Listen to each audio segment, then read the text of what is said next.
Welcome to the West Wing Companion. This is our first episode. We hope you enjoy our little conversations with some of the 500 or so people who make up the Santa Clara County District Attorney's Office. Our first guest, appropriately, will be the District Attorney Jeff Rosen, talking about his very personal visit to the remnants of one of Germany's most notorious concentration camps. Then, we'll talk with Casey Halkan about the deeply personal motivations that spur people to want to help crime victims for a living. We'll finish up with an excerpt from a live performance of holiday music by an office group that call themselves the Guilty Pleasures. This summer, the district attorney and an eclectic group of officials, activists, prison dignitaries, even a convicted murderer, traveled to Germany to study its progressive correctional system. After the tours and lectures were over, the district attorney took a day trip to Bergen-Belsen, one of the most notorious of Germany's concentration camps. Welcome. Thank you.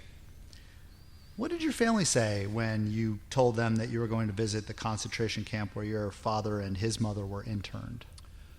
When I initially told them I was going to go to Germany, my mom was skeptical that this was a good idea. And frankly, when I at first had this opportunity to go to Germany, I was skeptical. And my thinking was, gosh, I never wanted to go back to Germany. I never thought I would go to Germany. And then my thinking evolved a little bit, and I started to think, well, I shouldn't let a horrible thing that happened to my family, that happened to me personally and my family, affect going to a place and learning about something that could help the residents of Santa Clara County, who I serve as the district attorney. So once I started thinking of it that way, I realized, no, I really do need to go on this trip.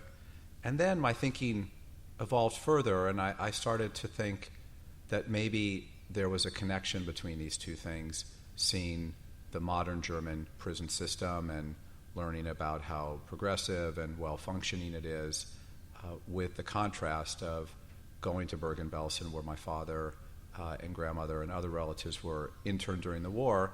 I started to think that maybe there was something not incompatible, but actually compatible about seeing these two things and how that would affect what I thought of what I do as the district attorney.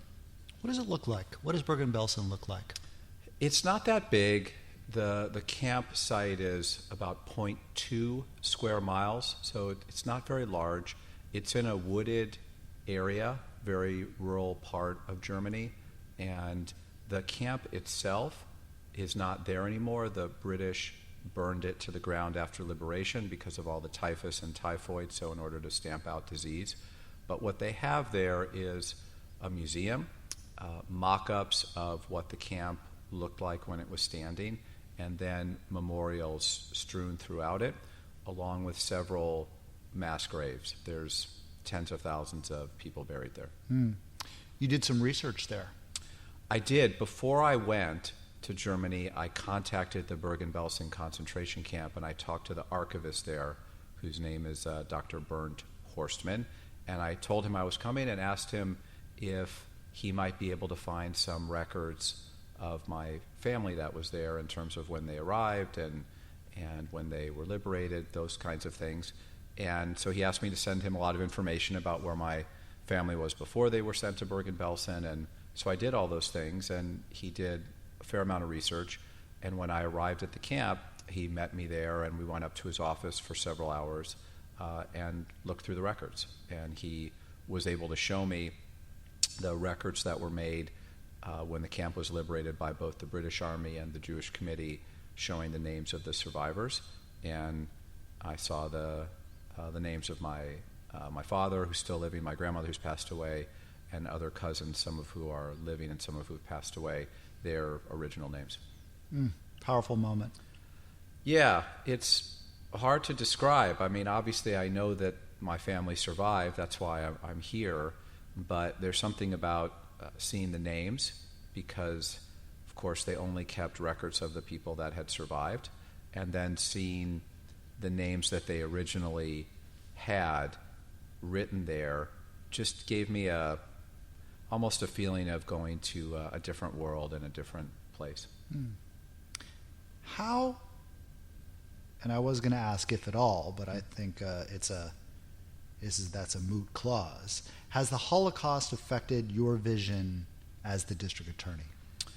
It's certainly one of the reasons I became a prosecutor, is that I felt at a deeply personal level that terrible wrongs had been done to my family by the state and by other people, and there wasn't justice for my family, but I wanted there to be justice for others that were victimized. So it's certainly something that encouraged me to become a prosecutor. And in terms of how I think about my role as the district attorney, I'm always thinking about and talking about with other police chiefs and police officers and prosecutors ways to make sure that we're using our enormous power as prosecutors responsibly, and that we're using our power in a way that strengthens people's confidence in the government, and in a way that is not only not discriminatory, but does not appear to be discriminatory. And I think one of the reasons I'm so focused about that issue is because of my family's experience. Did you come back from Germany with new ideas?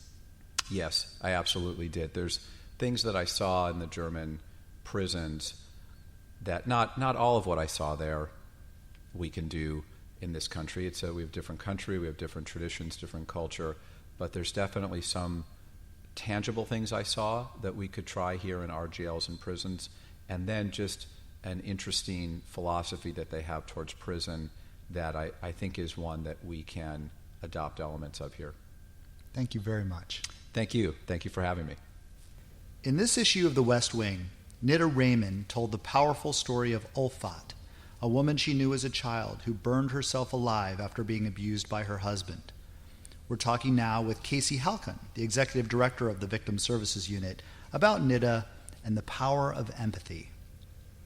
So first, let's talk about Nida's job. She's a claims specialist. What is a claims specialist? How does that work? So NIDA is responsible for helping victims process their requests to the California Victim Compensation Program for reimbursement for crime-related expenses. So that can be medical bills, counseling, funeral, burial in some cases.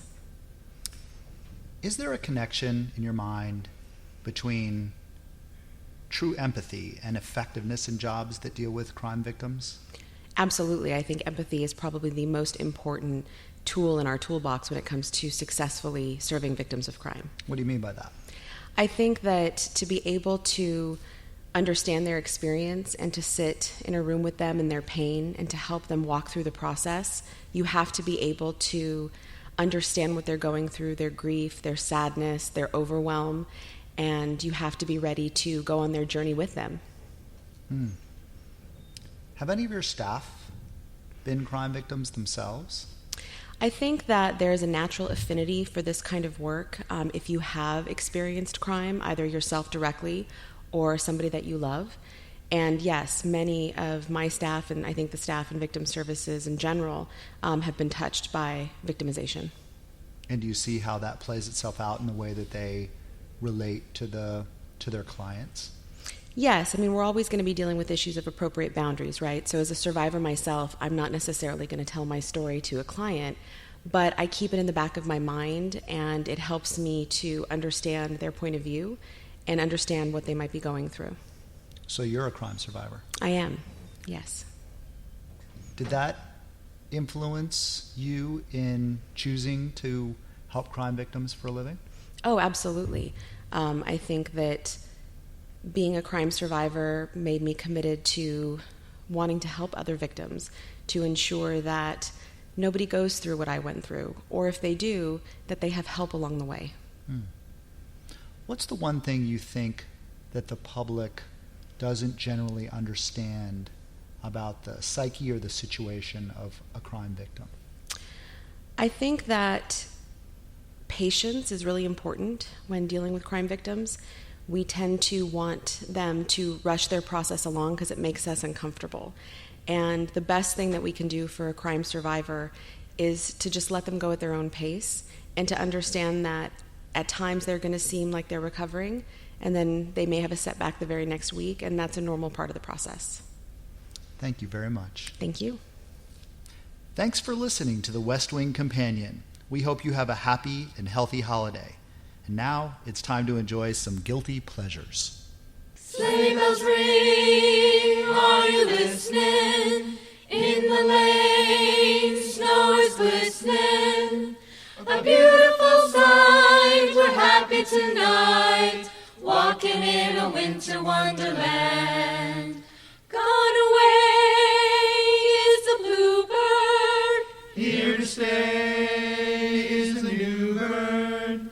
he sings a love song as we go along, walking in a winter wonderland.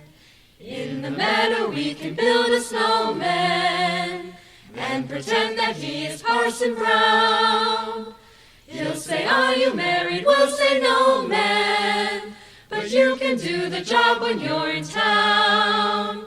Later on, We'll conspire as we dream by the fire, to face unafraid the plans that we made, walking in a winter wonderland, walking in a winter wonderland, walking in a winter wonderland.